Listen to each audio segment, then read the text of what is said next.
नमस्कार, सवाल इंडिया का में स्वागत है आपका। मैं हूं ताबिश हुसैन। महाकुंभ से शुरुआत करते हैं। महाकुंभ में एक बार फिर से आग लगने की खबर आई है। महाकुंभ मेला के सेक्टर 8 में ये मामला हुआ है। यहां पर आग लगी है, हालांकि उस पर काबू पा लिया गया है। किसी के हताहत होने की खबर यहां से फिलहाल नहीं है।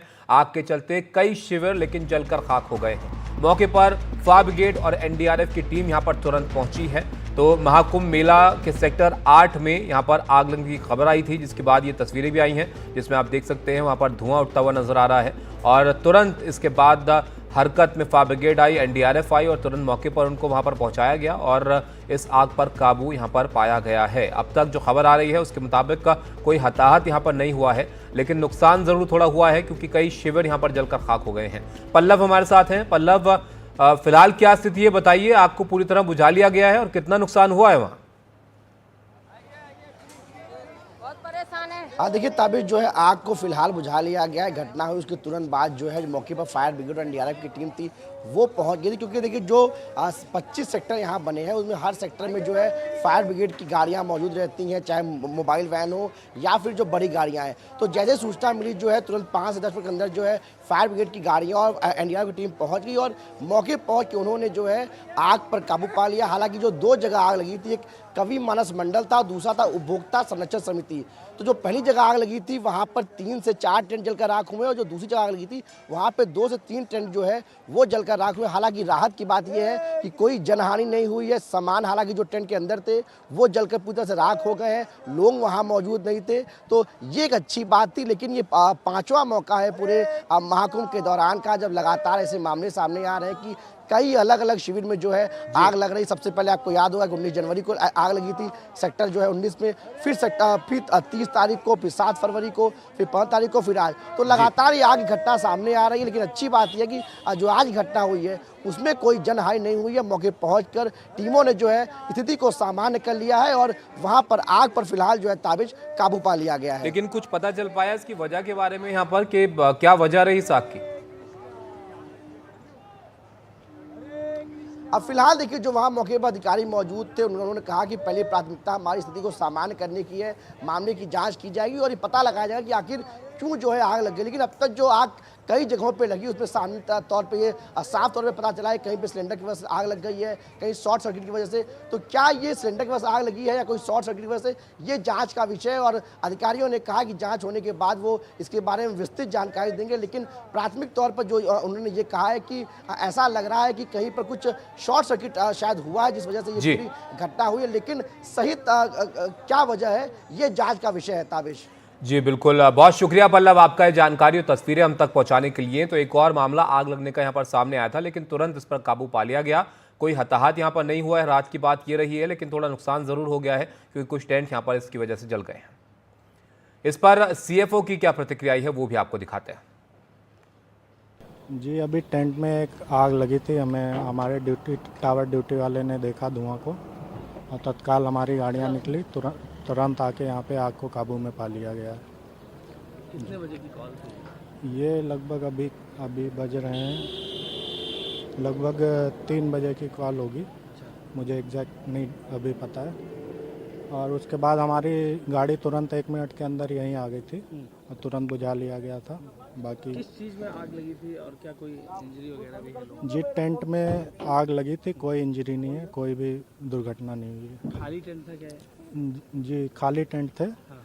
बाकी हम तहकीकात कर रहे हैं, देखते हैं क्या सामने आता कितनी है। फायर टेंडर की गाड़ियाँ? आगे बढ़ते हैं और आपको बताएं, यहां पर अमेरिका यात्रा के अवैध रूट पर बड़े खुलासे हो रहे हैं। अमेरिका से लौटने वालों ने डंकी रूट का वीडियो शेयर किया है। एनडीटीवी पर अमेरिका से लौटे भारतीय प्रवासियों ने यह वीडियो साझा किया है, जिसमें आप देख सकते हैं कि किस तरह से डंकी रूट अपनाकर ये लोग अवैध तरीके से विदेश जाते हैं और इसके लिए भारी रकम भी ये चुकाते हैं और एक बड़ा खतरा भी यहाँ पर मोल उठाते हैं क्योंकि कई देशों में इनको पहुँचाया जाता है। उसके बाद फिर ये वहाँ पहुँचते हैं जहाँ जाने के लिए ये इस रास्ते को अपना रहे होते हैं। तो ये बड़ा अपडेट, बड़े खुलासे यहाँ पर निकल कर आ रहे हैं। वो लोग जो वापस भेजे गए अमेरिका से, उनमें से लोग ये बता रहे हैं अब कि कैसे डंकी रूट को अपनाकर ये लोग वहाँ पर पहुँचे थे। एक वीडियो भी इनकी तरफ से साझा किया गया जो आप देख रहे हैं, जिसमें देख सकते हैं कि किस तरह से कहीं रात में, कहीं पानी में, नाव में बैठकर ये लोग एक जगह से दूसरी जगह पर इनको ले जाया जाता है और अमेरिका जैसे मुल्कों में इनको दाखिल कराया जाता है। अमृतसर लौटे 2 अवैध प्रवासियों से बातचीत हमने की। 21 साल के हरप्रीत ने सुनाई आप बीती अपनी, और मनदीप ने ये बताया कि डराने वाली कहानी रही है उनकी। 40 लाख रुपए देकर डंकी रूट से अमेरिका गए थे वो। मैं जी 22 जुलाई दिल्ली तो चढ़िया इटली गया। मैं ਉੱਥੇ मैं 3 ਮਹੀਨੇ ਰਿਹਾ। 3 ਮਹੀਨੇ ਬਾਅਦ ਏਜੰਟ ਨੇ ਮੈਨੂੰ ਫਿਰ ਸੱਦਿਆ ਬਾਰਸੀਲੋਨਾ ਤੋਂ ਮੈਂ ਫਿਰ ਸਪੇਨ ਜਦੋਂ ਫਲਾਈਟ ਸੀਗੀ ਸਾਡੀ, ਉਦੋਂ ਸਾਡੀ ਡੋਂਕੀ ਸਟਾਰਟ ਹੋਈ ਸੀ। ਉੱਥੋਂ ਅਸੀਂ ਗਏ ਸਿਲਵਾਡੋਰ ਤੋਂ ਸਾਨੂੰ 1 ਦਿਨ ਰੱਖਿਆ ਸਾਨੂੰ ਉੱਥੇ। ਫਿਰ ਗਵਾਟੇਮਾਲਾ ਸਾਨੂੰ ਲੈ ਗਏ। ਗਵਾਟੇਮਾਲਾ ਸਾਨੂੰ ਕਹਿੰਦੇ ਸੀਗੇ ਜਦੋਂ ਅਸੀਂ ਚੜ੍ਹਨਾ ਸੀਗਾ ਉੱਥੋਂ ਸਪੇਨ ਤੋਂ, ਸਾਨੂੰ ਕਹਿੰਦੇ ਪੇਮੈਂਟ ਅਸੀਂ ਤੁਹਾਨੂੰ ਬਾਰਡਰ ਕ੍ਰੋਸ ਕਰਾ ਕੇ ਲਵਾਂਗੇ ਤੁਹਾਡੇ ਕੋਲ। ਅਤੇ ਜਦੋਂ ਗਵਾਟੇਮਾਲਾ ਚਲੇ ਗਏ ਆਪਾਂ, ਅਤੇ ਸਾਨੂੰ ਕਹਿੰਦੇ ਪੇਮੈਂਟ ਕਰੋ। ਪੇਮੈਂਟ ਸਾਡੇ ਕੋਲ ਲੇਟ ਹੋ ਗਈ ਥੋੜ੍ਹੀ ਜਿਹੀ, ਅਤੇ ਸਾਨੂੰ ਡੱਕਤਾ ਉਹਨਾਂ ਨੇ ਕਮਰਿਆਂ 'ਚ, ਫੋਨ ਖੋਲ੍ਹੇ, ਟੋਰਚਰ ਕੀਤਾ ਪੂਰਾ, ਖਾਣ ਨੂੰ ਦਿੱਤਾ ਨਹੀਂ ਕੁਝ ਸਾਨੂੰ। ਅਤੇ ਪੇਮੈਂਟ ਹੋਈ, ਸਾਨੂੰ ਕਹਿੰਦੇ ਤੁਹਾਡੀ ਹੁਣ ਫਲੈਟ ਹੋ ਜਾਊਗੀ। ਕਰਦਿਆਂ ਉਹਨਾਂ ਨੇ ਮਹੀਨਾ 1 ਲਾਤਾ ਸਾਨੂੰ ਉੱਥੇ। 1 ਮਹੀਨਾ ਅਤੇ 10 ਦਿਨ ਰਿਹਾ ਮੈਂ ਇੱਥੇ ਗਵਾਟੇਮਾਲਾ। ਉਸ ਤੋਂ ਬਾਅਦ ਜਦੋਂ ਮੈਂ ਉੱਥੋਂ ਨਿਕਲਿਆ ਚਲੋ ਮੈਂ ਤੰਗੀ ਬਹੁਤ ਆਈ ਰਸਤੇ 'ਚ। ਕਿਤੇ ਸੁੱਤੇ, ਕਿਤੇ ਜੰਗਲ ਸੋ ਗਏ, ਕਿਤੇ ਲਾਤਾ, ਕਿਤੇ ਇੱਦਾਂ ਭੱਜ ਕੇ ਡੋਂਕਾ ਛੱਡ ਗਏ।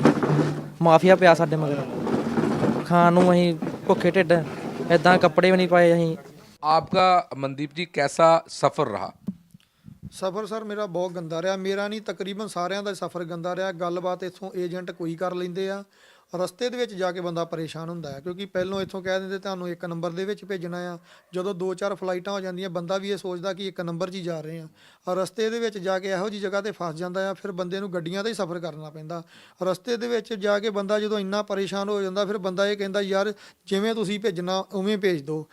ਅਤੇ ਹੁਣ ਮੈਂ ਪਨਾਮਾ ਦੇ ਵਿੱਚੋਂ ਵੀ ਗਿਆ। ਪਨਾਮਾ ਦੇ ਵਿੱਚ ਇੰਨੀ ਤੰਗੀ ਕੱਟੀ ਹੈ ਨਾ, ਉੱਥੋਂ ਮੈਂ ਖੁਦ ਇਹ ਕਹਿੰਦਾ ਹਾਂ ਕਿ ਯਾਰ ਮੈਨੂੰ ਵਾਪਸ ਭੇਜ ਦਿਓ ਜਾਂ ਅੱਗੇ ਕੱਢ ਦਿਓ। आपकी वीडियो भी देखी, बड़ा खतरनाक रास्ता था। तो क्या मतलब खाने पीने को था, सामान मिलता था, कैसे मतलब आपको लेके जाते थे, कौन लोग थे साथ में, या लोग थे जहाँ कुछ सिर्फ आप जैसे ही लोग थे आपके साथ?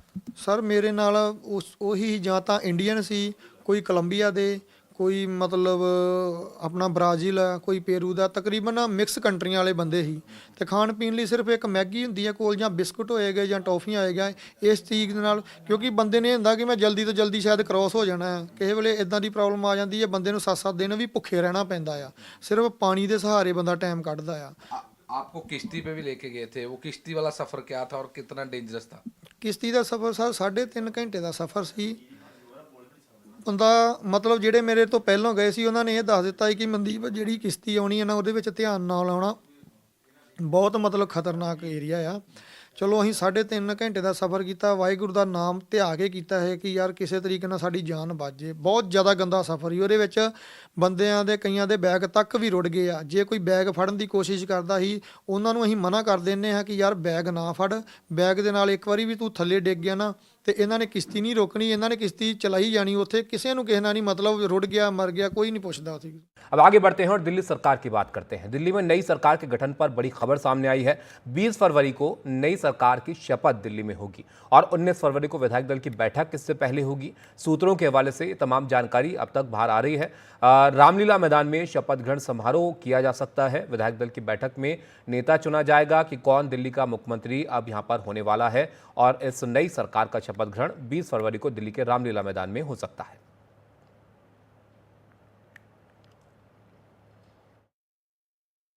दिल्ली के मुख्यमंत्री के शपथ ग्रहण की एक नई तारीख सूत्रों के हवाले से आई है। हालांकि अभी भी आधिकारिक तौर पर किसी भी तारीख का ऐलान नहीं किया गया है, लेकिन सूत्रों के मुताबिक 20 तारीख को दिल्ली के मुख्यमंत्री का शपथ ग्रहण समारोह रामलीला मैदान में हो सकता है।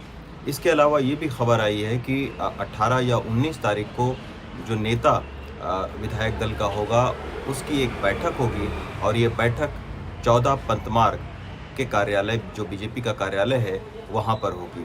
ये भी आया है कि आज रात या कल तक पर्यवेक्षकों की नियुक्ति भी की जा सकती है।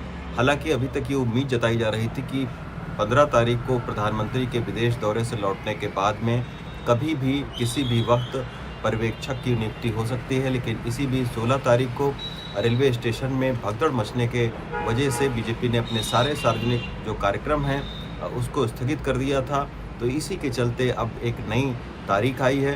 हालांकि पहले वेन्यू के बारे में भी ये खबर आई थी कि जवाहरलाल नेहरू स्टेडियम में शपथ ग्रहण समारोह करवाया जा सकता है, लेकिन अब ये कहा जा रहा है कि चूंकि 10 से 12 हज़ार लोग जो है उस शपथ ग्रहण समारोह में आएंगे, एनडीए शासित प्रदेशों के मुख्यमंत्री उप मुख्यमंत्री आएंगे, तो इसकी वजह से अब रामलीला मैदान को चुना जा रहा है। दिल्ली के नए सीएम के शपथ ग्रहण को लेकर राजधानी में तैयारियां भी शुरू हो गई हैं। रामलीला मैदान में 15 से 20 हज़ार लोगों के बैठने का इंतजाम किया जा रहा है और इस पर ज्यादा जानकारी हमारे सहयोगी अली अब्बास नकवी दे रहे हैं। और दिल्ली ने इस वक्त भारतीय जनता पार्टी की सरकार को चुना है। दिल्ली में बीजेपी आ चुकी है और बीजेपी भी अब इसी यानी रामलीला मैदान से ही अपनी सरकार की घोषणा करेगी। यहीं पे शपथ ग्रहण होगा क्योंकि यही वो रामलीला मैदान है जहां से अन्ना हजारे ने भी पूरा आंदोलन शुरू किया था और कांग्रेस की सरकार को दिल्ली से हटा दिया था। आप देख सकते हैं पूरा रामलीला मैदान है, सजना शुरू हो चुका है। बीजेपी की सरकार जिस तरीके बनी है, शपथ ग्रहण होगा, कुर्सी आनी शुरू हो गई हैं, यहाँ पे टेबल्स होने शुरू हो गई हैं। हमारे साथ यादव जी भी हैं, जिनसे ही पूछेंगे। यादव जी, आप पूरा ये मैनेजमेंट आप देख रहे हैं, कब तक का टाइम दिया गया आपको? 20 तारीख लंच तक रेडी करना है सर। मतलब 20 तारीख को 1 बजे तक आपको पूरा करना है, यानी ये माना जाए कि दिल्ली में जो शपथ होगी 20 तारीख की होगी। हाँ जी, हाँ जी। तो क्या क्या इसमें तैयारी है, क्या क्या सोफे किस तरीके से क्या बनाने हैं, मंडप बनाने हैं, क्या वीआईपी साइड वॉल वगैरह लगेगा, सारा सोफा चेयर कारपेटिंग स्टेज वगैरह सारा है।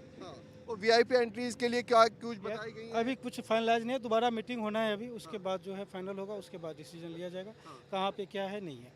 और क्या क्या नई ऐसी चीज़ें प्रबंध आप कर रहे हैं इस वक्त में जो बेहतरीन होगी, देखने लायक वाली चीज़ें? पूरे सर कारपेटिंग है, बाउंड्री वॉल वगैरह इसी का है सारा। कितने लोग तकरीबन आने की गुंजाइश है? देखिए 15 से 20 हज़ार सोफा और चेयर वगैरह अभी है, बाकी दोबारा मीटिंग होने के बाद क्या डिसीजन तो आपको ये 15 से 20 हज़ार लोगों का ये आपको कहा है कि अभी है, इंतजाम तक के लिए अभी है, बाकी दोबारा मीटिंग है, फाइनल उसमें होगा। तो आपने सुना है यादव जी थे, उन्होंने साफ तौर पे बताया कि तकरीबन 15 से 20 हज़ार लोगों की यहाँ बंदोबस्त यानी सोफ़ा चेयर्स की इंतज़ाम किया गया। आइए मैं आपको एक बार ये दिखा दूँ। देखिए सोफ़े यहाँ पे आ चुके हैं, जो करने वाले उनको टाइम दिया गया 20 तारीख तक का। तो यानी हम ये मान सकते हैं कि 20 तारीख तक में यहाँ दिल्ली में शपथ होगी, क्योंकि अभी तक पूरी तरीके से ये खबर पूरी नहीं आई थी कि कब शपथ होगी। लेकिन जिस तरीके से मैनेजमेंट वाले हैं उन्होंने साफ तौर पर बताया कि 20 तारीख को यहाँ पे शपथ एक तरीके से होगी, क्योंकि उनको 1 बजे तक का टाइम दिया गया पूरा उन्हें तैयार करना है, जिसमें 15 से 20 हज़ार लोगों की अभी तक आने की गुंजाइश बताई गई, जिसमें सबकी चेयर्स और सोफे का भी इंतज़ाम है।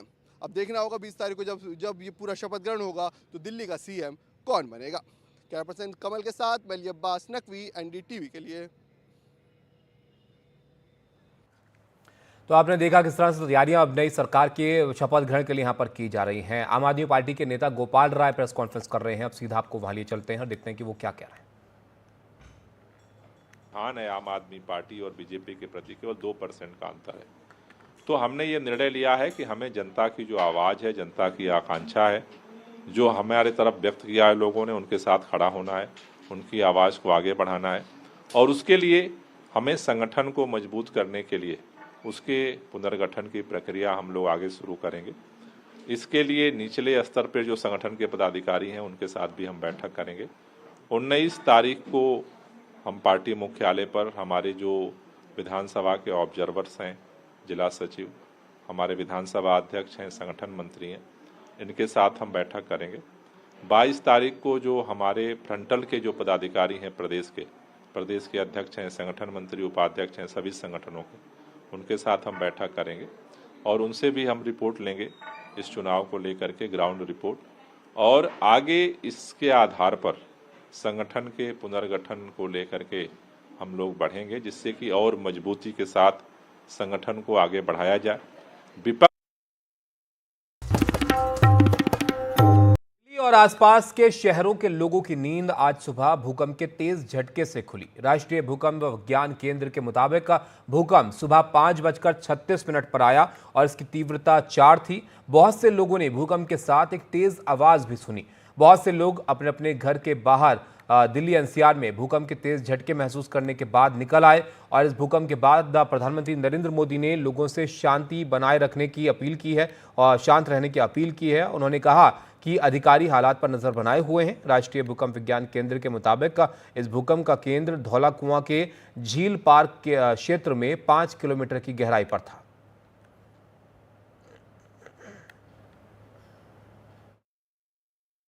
सोमवार सुबह जो भूकंप दिल्ली में आया वो पिछले 17 साल में सबसे अधिक तीव्रता वाला भूकंप था जो रिकॉर्ड किया गया है। मेरे पीछे आप एक तस्वीर देख रहे हैं, एक बड़ा पेड़ है जो गिर गया। ये वही झील पार्क का इलाका है जो केंद्र बिंदु था, जहां पर भूकंप सबसे ज़्यादा महसूस किया गया है, जहां पर सबसे ज़्यादा असर भूकंप का हुआ। और इसका असर आप देख सकते हैं इन तस्वीरों में, एक बड़ा पेड़ था जो उखड़ गया है। इससे पहले नवंबर 2007 में 4.6 तीव्रता वाला भूकंप दिल्ली में रिकॉर्ड किया गया था, लेकिन उस भूकंप की जो गहराई थी वो 10 किलोमीटर थी, यानी धरती पर कंपन बहुत ज़्यादा महसूस उस वक्त नहीं हुआ था। लेकिन सोमवार सुबह जो भूकंप आया उसकी तीव्रता 4 थी, लेकिन गहराई सिर्फ 5 किलोमीटर थी, और उसी का ये असर आपको इन तस्वीरों में दिख रहा है। धरती पर बहुत तेज़ कंपन हुई, लोगों ने बहुत तेज़ आवाज़ें भी सुनी है कुछ इलाकों में, और इसका जो असर था, जो ट्रेमर्स थे, वो कई किलोमीटर दूर तक दिल्ली एनसीआर इलाके में महसूस किए गए। जो नेशनल सेंटर फॉर सिस्मोलॉजी के डायरेक्टर हैं ओपी मिश्रा, उनके मुताबिक ये हाइड्रो फ्रैक्चरिंग की वजह से ये पेड़ उखड़ गया। दरअसल जब भूकंप आता है उस दौरान जो पेड़ की जड़ें हैं और जो मिट्टी है नीचे, उसके बीच में काफ़ी ज़्यादा पानी नीचे से अचानक ऊपर आया, जिसकी वजह से मिट्टी गीली हुई और जो जड़ें थीं वो कमज़ोर हुई, और एक बड़ा पेड़ जो है इस झील पार्क में वो उखड़ गया।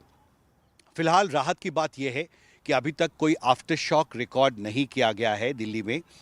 नेशनल सेंटर फॉर सिस्मोलॉजी के डायरेक्टर के मुताबिक जितनी एनर्जी निकलनी थी अर्थक्वेक के दौरान, शायद वो एनर्जी निकल चुकी है। इसकी वजह से कोई अभी तक आफ्टर शॉक नहीं आया है और न ही किसी बिल्डिंग को डैमेज की खबर है, जो कि एक राहत की बात है। पर ये भूकंप एक चेतावनी है कि दिल्ली जो एक हाई सिस्मिक जोन में आता है, वहाँ रहने वाले लोगों को और प्रशासन को भी आने वाले दिनों में बेहद सतर्क रहना होगा और पूरी तैयारी करनी होगी। झील पार्क से मेरे कैमरा सहयोगी शेख मोमिन के साथ हिमांशु शेखर, एनडीटीवी इंडिया। राष्ट्रीय भूकंप विज्ञान केंद्र के निदेशक ओपी मिश्रा से बात की हमारे सहयोगी हिमांशु शेखर।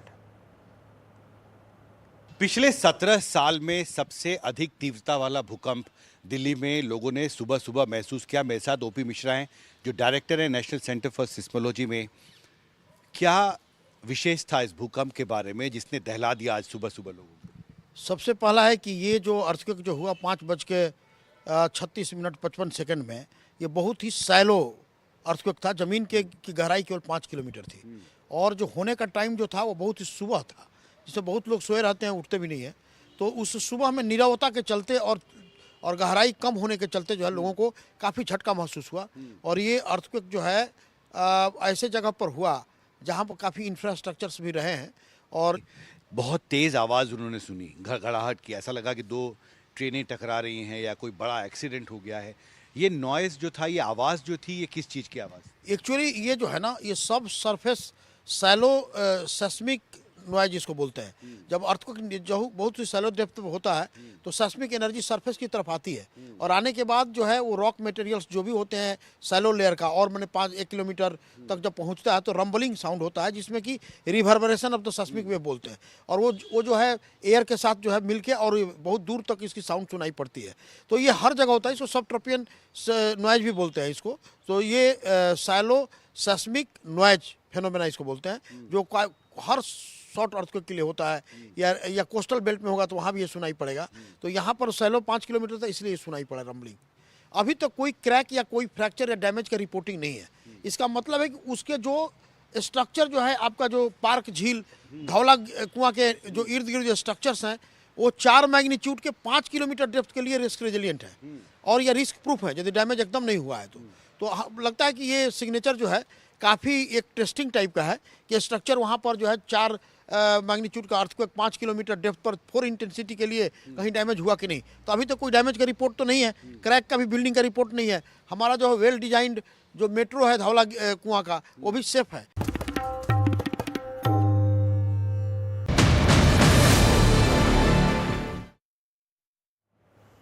20 फरवरी को दिल्ली में बीजेपी सीएम पद की शपथ हो जाएगी। बीजेपी की तरफ से कौन मुख्यमंत्री बनेगा ये तय हो जाएगा, और ऐसे में दिल्ली की जनता नई सरकार से क्या मांग रखती है। हमारी खास मुहिम दिल्ली के एजेंडे में आज हम पहुंचे दिल्ली गेट, जहां पर हमने महिलाओं पुरुषों से जाना कि उनकी नई सरकार से क्या मांग है।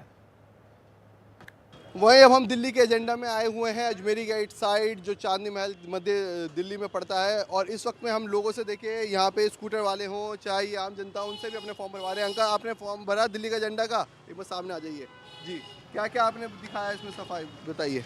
हाँ, हाँ, हॉस्पिटल और महिलाओं की सुरक्षा, ये आपने बताया मेन चीज़ है। मेन चीज़ है। और एक ये ट्रांसपोर्ट है, ये पब्लिक ट्रांसपोर्ट जाम के एरिया जो है, ये ट्रैफिक जाम वाला भी, ये आप ये चाहते हैं ये सब चेंज हो बिल्कुल। और देखिए और भी हमारे ऑटो वाले भाई भी हैं, वो भी कर रहे हैं। आप क्या क्या आपके मेन मुद्दे हैं भाई? पहला आपने डाला पानी का, पानी, हाँ, स्कूल, हाँ, अस्पताल, सड़क, सीवर और साफ सफाई, ये आपका मेन मुद्दा है जी। क्या क्या प्राथमिकता है आपकी? पानी का है, स्कूल, अस्पताल, सड़क, सीवर, अस्पताल हो जी, क्या हो, स्कूल अच्छे हो, स्कूल अच्छे होने चाहिए, आप बता रहे हो। ये स्कूल अपने लगा, गाड़ी जा रही है, ट्रैफिक जा रही है, ट्रैफिक जाम हो रही है, बच्चे जाते हैं, लाइटें खराब है सारी। अच्छा अच्छा, लाइट सड़क सीवर ये सब भी आप बता रहे हो, सब चीज़ें। भाई गंदगी दो आप कितनी है, सफाई सुथराई भी आपने बताई, ये भी हो जाएगी। सबसे पहले तो यही कंसर्न है, महिलाओं की सुरक्षा। हाँ जी, वायु प्रदूषण बहुत ज़्यादा प्रॉब्लम है, ट्रैफिक, पार्किंग जैम वगैरह बहुत प्रॉब्लम है यहाँ पे, साफ़ सफाई की भी प्रॉब्लम है यहाँ पे। वहीं सबसे ज़्यादा वोट दिल्ली में महिलाओं ने दिया, और हम ये महिलाएं हैं हमारी जो स्कूटर पे बैठी हुई हैं, उन तीनों को भी हम एक बार देते हैं। आप लोग भी प्लीज़ ये फॉर्म भरिएगा, ये लीजिए, ये देखिए ये भर रही हैं। क्या नाम है आपका? तनु गुप्ता जी। तनु जी, तो आपने क्या माना, क्या क्या चीज़ होनी? पेयजल, पानी की समस्या बताई आपने, और सफाई, साफ सफाई जी, फिर ये साफ यमुना जी, हाँ, और महिलाओं की सुरक्षा। महिलाओं की सुरक्षा, ये आपकी तरफ से, आप उनको भी पेन दे दीजिए, वही भर देंगी जी। तो आप देखिए ये लेडीज़ हैं, इन्होंने भी अपनी पूरी बात बताई है कि क्या क्या आप लोग भर सकते हैं। और ये देखिए अस्पताल, इन्होंने जैसे बोला कि अस्पताल की कमी है यहाँ पे, स्कूल जो होना चाहिए, महिलाओं की सुरक्षा का सबसे बड़ा मेन मुद्दा बताया, और एक और बता रही हैं साफ यमुना, ये भी मेन मुद्दा है।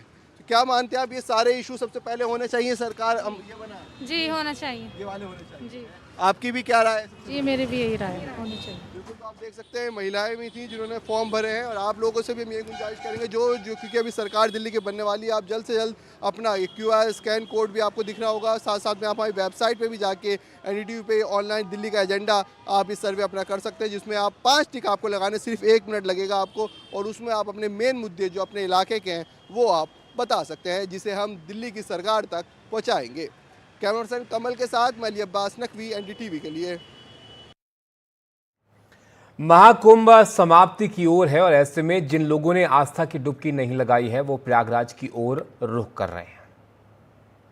हम लोग इस वक्त अरेल घाट पर हैं और आपको अभी यहाँ का नज़ारा दिखाएंगे कि किस तरह से सुरक्षा के इंतजामात किए गए हैं, और यहाँ पर लोग बड़ी तादाद में अभी भी पहुँच रहे हैं। हालांकि एक हादसा न्यू दिल्ली रेलवे स्टेशन पर हुआ है जिसमें 18 लोगों की जान चली गई है, और एक ऐसा ही स्टैम्पीड यहाँ पर कुछ दिन पहले हुआ था जिसमें 30 लोगों ने अपनी जान गंवा दी थी।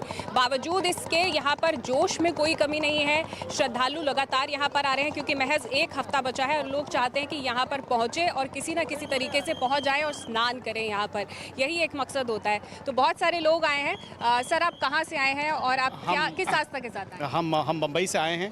सनातन धर्म का इतना बड़ा कुंभ हो रहा है पहली बार 144 वर्ष में, तो इसलिए हम भी गंगा मैया के संगम में डुबकी मारने आए हैं। सर, आपका एक्सपीरियंस कैसा रहा यहाँ पर? अभी तक तो बहुत बढ़िया रहा है। लोग बहुत हैं, भारी तादाद में लोग हैं, लेकिन बहुत अच्छे इंतजामात हैं, साफ सफाई है, लोग तो काफ़ी हैं और आए जा रहे हैं। वो देखना भी एक काफ़ी आश्चर्यजनक चीज़ है कि इतने लोग जगह जगह से आ रहे हैं और इतनी श्रद्धा है हिंदू धर्म में, ये देख के सब बहुत अच्छा लग रहा है। बिल्कुल, आपसे बातचीत करके अच्छा लगा, और मैं कुछ और तस्वीरें भी दर्शकों को दिखाना चाहूँगी क्योंकि ये बोट्स हैं। इन बोट्स के ज़रिए लोग यहाँ से त्रिवेणी संगम में पहुँचते हैं और वहाँ जाकर स्नान किया जाता है, शाही स्नान किया जाता है। अब महज एक ही शाही स्नान बचा है जो कि 26 फरवरी को किया जाएगा, जो कि आखिरी दिन होगा, महाशिवरात्रि का दिन। और आप देख सकते हैं कैसे लोग यहाँ पर पहुँचे हुए हैं। अगर क्राउड मैनेजमेंट की बात की जाए तो अब वाहनों की आवाजाही भी हो गई है यहाँ पर शुरू। हालांकि उस पर पहले प्रतिबंध लगा दिया गया था, लेकिन कल संडे का दिन था, रविवार का दिन था, तो उस दिन बड़ी तादाद में लोग पहुंचे। 1.49 करोड़ यहाँ पर लोग थे जो कि पहुंचे थे कल के दिन में। और जैसा कि यूपी गवर्नमेंट बार बार बोल रही है बड़ी तादाद में लोग पहुंच रहे हैं, तो मॉनिटरिंग भी उसी हिसाब से की जा रही है। कुल मिलाकर यहाँ पर 53 करोड़ से ज़्यादा लोग जो हैं अब तक डुबकी लगा चुके हैं। तो अभी भी मकसद वही है कि किसी तरीके से यहाँ पर पहुँच जाएं, और जो लोग नहीं पहुँचे हैं वो भी अभी यहाँ पर पहुँचने की पूरी कोशिश कर रहे हैं। तो आप तस्वीरों में देख सकते हैं कि ये जो जितनी भी बोट्स हैं उन पर लोग भर रहे हैं। और एक ये भी बात बता दें कि अब लोगों को फेजेस में भेजा जा रहा है। जैसे कि पहले था कि लोग एकदम से आ जाते थे, तो अब स्टैम्पीड ना हो, कोई हादसा ना हो दोबारा से, उसको मैनेज करने के लिए लोग को अब फेजेस में भेजा जा रहा है। और रात भर यहाँ पर पुलिसकर्मी तैनात रहते हैं, बैरिकेडिंग रहती है, और कोशिश यही रहती है कि उनको बताया जाए रूट्स कौन से हैं, कौन से ऑल्टरनेटिव रूट्स हैं जहाँ पर वो जा सकते हैं, जहाँ पर भीड़ कम है, और वाहनों को सिर्फ पार्किंग जोन्स पर ही लगाने की अनुमति दी गई है। ऋत्विक के साथ इंद्रजीत कौर, NDTV।